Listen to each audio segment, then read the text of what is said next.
Hello, everyone, and welcome to the Golden Astrologer Podcast. I'm Deb McBride, astrologer of 30 years, and it's Sunday, October 27th, 2019. And I am broadcasting from lovely Escazú, Costa Rica, where we have had a beautiful day despite the rainy season. In any case, happy new moon. This is the day of the new moon, the evening of the new moon, which happens tonight, 11:38 p.m. Eastern Time at 4 degrees of Scorpio. So, very interesting. Right away, we get some really interesting information. The new moon in Scorpio is a very deep, intense, powerful new moon. And if we are to think about this new moon and have perhaps do a ritual for the new moon, it should be about something deep and profound in our lives. It shouldn't be something like, fluffy.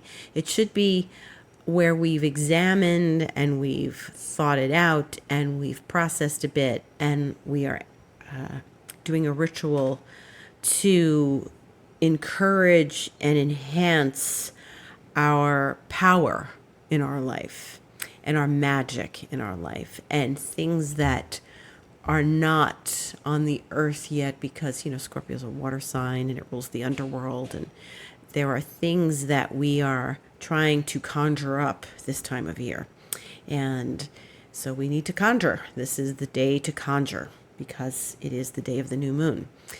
Now, this is a particularly special new moon because it is not just the sun in the moon conjunct at 4 degrees of Scorpio. This is the sun in the moon conjunct opposing Uranus. So Uranus, as we know, as we've been talking about, is in Taurus. And this is a rare occasion because Uranus takes 84 years to go around the zodiac. So it hasn't been in Taurus in a really long time. And Uranus actually really likes to be in Scorpio. It's exalted in Scorpio. So it's in a sign of what we call its fall. But the new moon is in Scorpio. And so they connect, and exactly, actually, tonight. So that new moon is really going to be very powerful. And if there's ever a time to do a ritual or a process or an awakening or an epiphany, have an epiphany, now is a time. Because Uranus is the planet of, it could be chaos, it could be change, it could be wild abandon, but what it really is it's innovation and it's revelation and revolutionary. And so if we want to do something brand new, and we want to really initiate something brand new, this is the time to do it. It's a new moon. It's with Uranus. If you've come up with an incredibly creative idea for something, maybe in your business, this is a great time to start that, implement that. This is a very powerful new moon. It is really, we're still in the dark of the moon until, another couple hours, but it really is a time of great power. Now, Scorpio gets a bad reputation, but really, the darkness is powerful when we put the light on it and we enlighten whatever is in the dark. So when you flick the light on in the room, you have clarity. You see what's going on in the room. If you walk into a room and there's no lights, you're like, oh, I can't see anything. There's nothing going on here. Whatever's going on here, I don't know what's going on here. So it's about the light that we are going to embrace as we have this new moon. Now, this could mean, since it's pretty late new moon tonight, opposite Uranus, which is going to happen in the middle of the night with the sun. So the moon is going to hit Uranus before the sun because the moon moves faster. And so tonight at 11:38, it will be 4 degrees, 25 minutes of Scorpio, where the new moon is. And then Uranus is going to get that moon opposition just about midnight. This is all Eastern time. And then get the hit from the sun in the middle of the night at 4:14 a.m. So this is all happening while we're sleeping, while we're dreaming, while we are conjuring in our sleep. You could have some really profound dreams tonight if it's nighttime for you. You could have a really profound work day if it's bright daylight for you on your side of the world. You can have anything you want right now, because Uranus is a magician, and Uranus can help us conjure and create whatever we want at this new moon. So think about what you really want. Think about what serves you now. Think about what's not in the light of your life, what's been in the darkness and needs to come out into the light. How do you make that happen? How do you do some magic? You can really create some magic tonight. So my advice is, and we're still in the phase of the new moon tomorrow and the next day, and for a couple days. So if you can't think of a magical ritual tonight, you can certainly do it tomorrow. And if you're listening to this and it's Monday, you can do it tonight, Monday night. But really, you want to use this new moon. You don't want to just go, the new moon, okay, we start a new monthly cycle. You want to just say, this is the time to meditate. This is the time to go deep within and ask questions. This is the time to conjure and make something of it, and figure something out and reveal something. It's a good time of revelation, because that's what Uranus does. It reveals, and it shows you something, and it gives you a brilliant idea. So a light bulb may go on. So we're in the dark of the moon right now. The new moon happens. It starts to become something else. It's no longer, we're not in the dark anymore. It opposes Uranus. Hey, the light bulb goes on. This could be something really powerful. Now, if you're a restless sleeper and you have this happening while you're sleeping, it could be that you have a lot of wild dreams, because Uranus does that. It affects the nervous system in an interesting way. And it doesn't always make us calm. So this is a very high energy new moon. So if you feel kind of wired right now, you're not alone. And this is what this is about. It's not something where we just roll over and go back to sleep, even though it's a water sign that represents the underworld and the darkness. It really is the sort of the electrical shock of, the new moon is high energy and it's opposing that planet of lightning, so it's a time to invent something. So invent something new, create something new, invent something that's going to serve your life better, or serve your relationships, because it is an opposition. It's, sun and moon opposite Uranus. So very powerful, very interesting. The other thing that's going on today is that this morning, Eastern Time, Mars squared Saturn. So, if you listened to me last week, and you listened to me the last few weeks, you know that we are in this sort of interesting navigation of, first it was the sun in Libra moving through Libra and reaching a square, which is a 90-degree aspect and a challenging aspect. Remember the sort of perpendicular aspects we had to learn in geometry. That's what they're doing. So the sun came in and made the square to Saturn, and then it made the square to Pluto, and that took place over the course of the week earlier in the month. Now here we are at the end of the month, in the last week of October, and Mars is now following that same path that the sun took.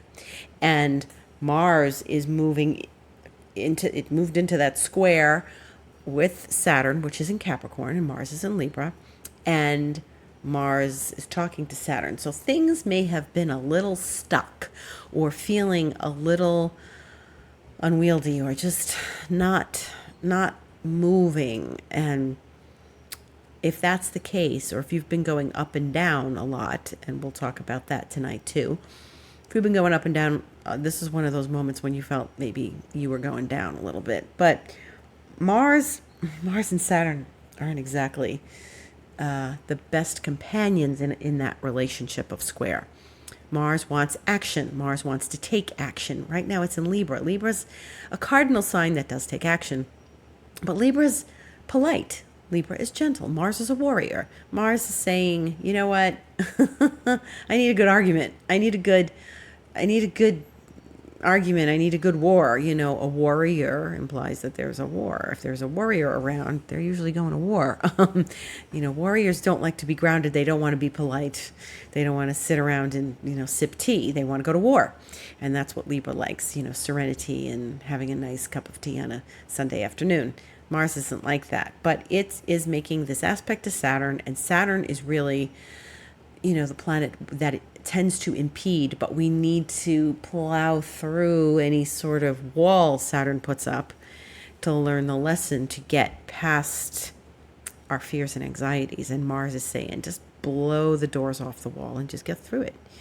And that's been complicated a lot lately, mostly because,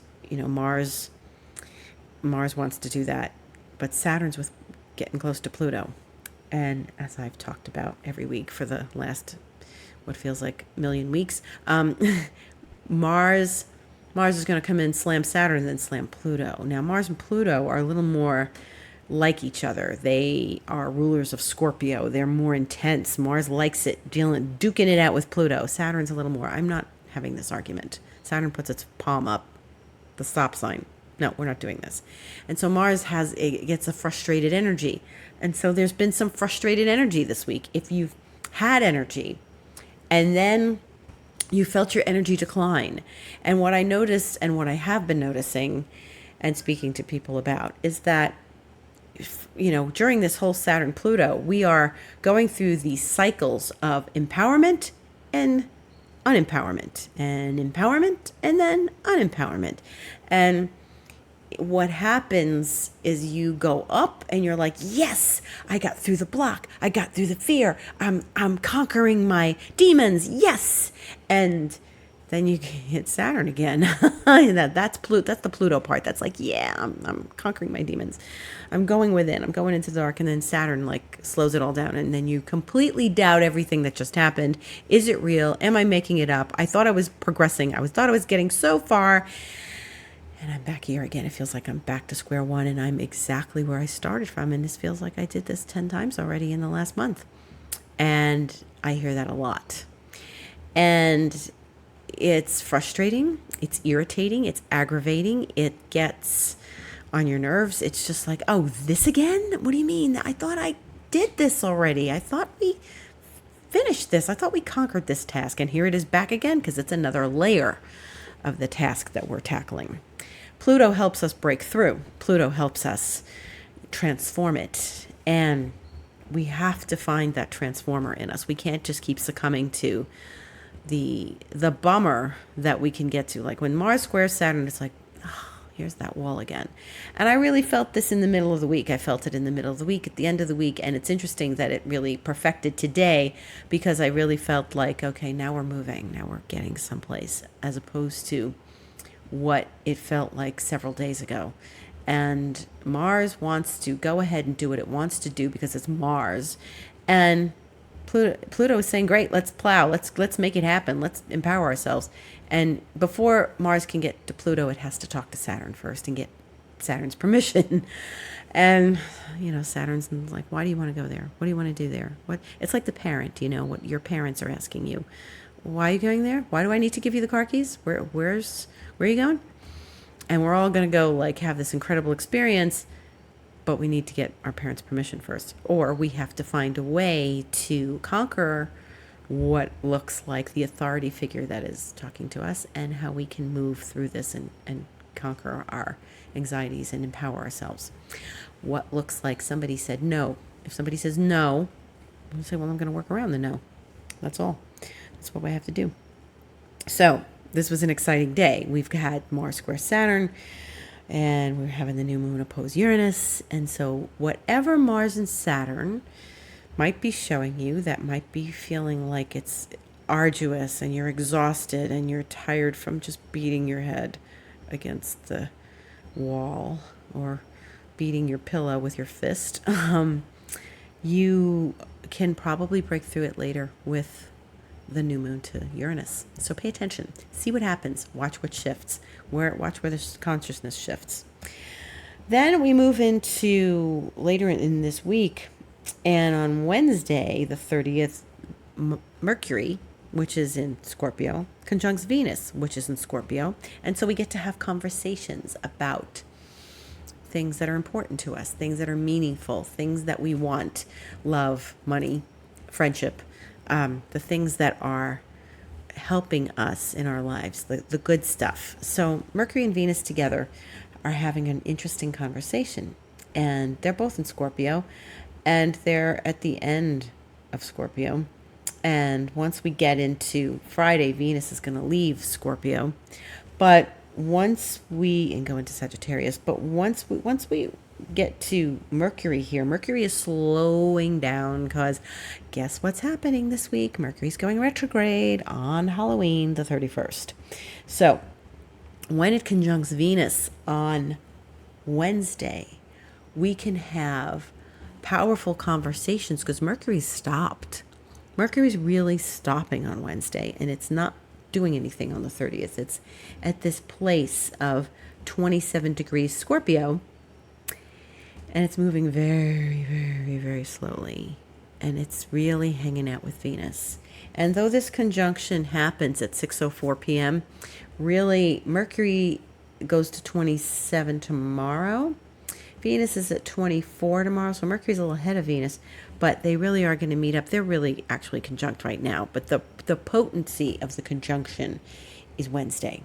And if you stop and slow down your thoughts and think and listen, you may get some really good answers about something, particularly in your life that has to do with Venusian matters, whether it's money, love, friendships, creativity, things that could be very potentially positive on a creative level. Now, creative doesn't mean you're an artist or you work in the advertising industry in the creative department, or it means that, we get creative about everything. There's a creative way to get through traffic. There's a creative way to navigate our parents, say, especially if they're not together anymore. There's a creative way to handle your children. There's a creative way to get your dog to go out. There's a creative way to rearrange the furniture in your house. So creativity is like thinking outside the box a little bit, and that is a very helpful aspect, Venus and Mercury together. So then we go to that Mercury retrograde, what's going to happen at 11:42 a.m.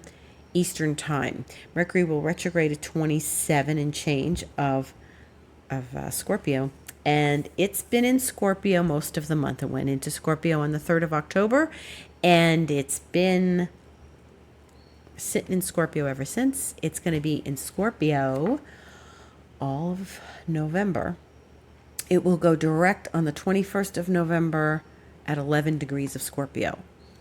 So if you know your chart and you have something at 27 degrees of Scorpio, and if you have something at 11 degrees of Scorpio, or anything in the fixed signs, Aquarius, Leo, Scorpio, or Taurus, then you're going to really feel this Mercury retrograde. Now, we're all going to feel it. I mean, I can already tell people are not getting their messages across. People aren't getting emails I sent them. It's complicated. It's annoying. The typical Mercury retrograde signs and symptoms. But what we're going to do is we're going to look at this a little differently, because it is about the darkness. It is about the underworld. It is about going in real deep and getting into the juicy stuff of your own mind and your own creativity, and getting very clear about some things. Now, everybody thinks Scorpio, they think sex. Yeah, Scorpio rules the sex organs, the sexual energy, the act of intimacy. What it also rules is other people's money. So it rules anything where we merge with something bigger or intense with ourselves. So Scorpio rules psychotherapy. Maybe you'll have a breakthrough if you are a psychotherapist and you're working with your clients. You might have some really big breakthroughs this month. Maybe you are in psychotherapy and you have big breakthroughs. But it rules that because it's going into the depths of the mind and going into the hidden places of our mind that we don't see. Scorpio's the hidden places.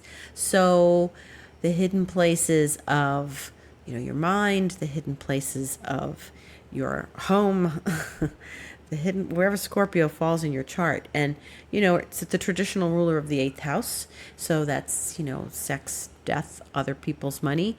And, when we talk about death, we don't need to be, I'm going to die. Mercury's retrograde, I'm going to die. No, not at all. What we're talking about is that Mercury is going into things to transform them so that we feel like we have a resurrection afterwards, because Scorpio also rules resurrection. We're resurrecting whatever might have died off. And it's time to dip into the underworld. So you take that dip into the underworld and maybe do a deep meditation or a deep understanding of your emotions or a deep understanding of your finances, which is not funny, or maybe it's enjoyable for some people, but they like doing numbers and they like when it works out, it gives them a feeling of satisfaction. But maybe you need to do some deep looking at your finances or your finances that you share with another. That's often the case with Scorpio. So these are things that we can look at. But, I'm an astrologer, so I prefer to go into the deeper things that we have on our plates. What's in the deep recesses of our unconscious, and what do we as a collective unconscious find simmering to the surface and bubbling up while we have Mercury in Scorpio for so long. It doesn't really leave Scorpio until the 9th of December. So we've got 2 full months of Mercury in Scorpio, which is really, when something stays that long in a sign, it really is asking us to do some work. And we have to do that. So take out your Scorpio tools and stay out of the claws of the scorpion and work with what you've got. Don't be afraid to go deep and have those deep conversations. Hidden conversations that need to be had, secrets let out, and Mercury retrograde often brings the truth to the surface. The truth comes out. So dark truths might come forward. And then we move into the 1st of November. Can you believe it? It's All Saints Day, All Souls Day, the 1st of November. And that's when Venus leaves Scorpio, happily pops into Sagittarius, and she lightens things up. So that's going to be nice, because once Friday comes, Venus is going to point to Jupiter, and Jupiter is in its own sign. So we've got some more lighter energy happening, because while Venus has been in Scorpio and while planets are in Scorpio, the sun went into Scorpio the other day, everything points to Pluto, which is in Capricorn, which then points to Saturn.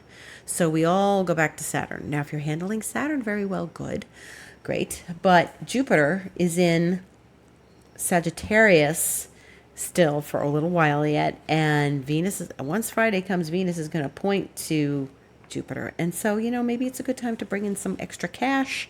Maybe going through your finances, you find some hidden funds. And it's a good time to sort of be happy and enjoy yourself and enjoy this month of November, because Jupiter goes into Capricorn in December, and we'll talk about that when the time comes. But enjoy these weeks ahead with Jupiter in Sag. This is, been for just about a year, and it won't come back for 12 years. So live it up. Enjoy that Jupiter in Sag. Expand your mind. Go take a trip. Travel someplace and enjoy it. And feel fortunate and show gratitude. And that's a wonderful thing about having Jupiter in Sag. You really notice the things in your life that you're very grateful for. And how are we doing as far as the moon? Once this new moon happens, the moon will stay in Scorpio all day tomorrow. Now, it's very early Scorpio tonight. So it's all in Scorpio tomorrow, Monday. It's void 1:34 p.m. on Tuesday the 29th Eastern time. So it's going to go void, and it's going to go into Sagittarius at about 6 p.m. on Tuesday. So we've got an afternoon of void moon in Scorpio. So you can ponder what happened during the new moon. So then we go into a nice moon in Sag on Wednesday. And Thursday, it goes void on the 31st, Halloween. And 10:29, it goes void, of course, in Sagittarius. And then it goes into Capricorn at 10:38 p.m. This is all Eastern time. So, my goodness, we've got another long void moon on Thursday, and we've got a few hours void on Tuesday. On Friday the 1st, we are going to have the moon enter Capricorn. We'll be in Capricorn as of, 10:30 Thursday night Eastern time. And then it's going to spend the weekend in Capricorn. Now, remember what happens when the moon goes into Capricorn. It meets with Saturn and Pluto. And here we go with up and down again. And here you may feel really great when you have, that moon in Sag this week, and you're like, yeah, I'm progressing. I feel good. Moon's with Jupiter. I'm expanding. And then it hits Capricorn. And for the weekend, that's when you want to relax. And it's like a planet of work and loyalty and hard work and focus and stuff. So you're going to get that Capricorn moon Friday. You're going to get it Saturday when it hits Saturn at 3:29 a.m. Eastern time. So it's the middle of the night. And then Pluto in the afternoon, 1:30 in the afternoon, 1:39 in the afternoon Eastern time.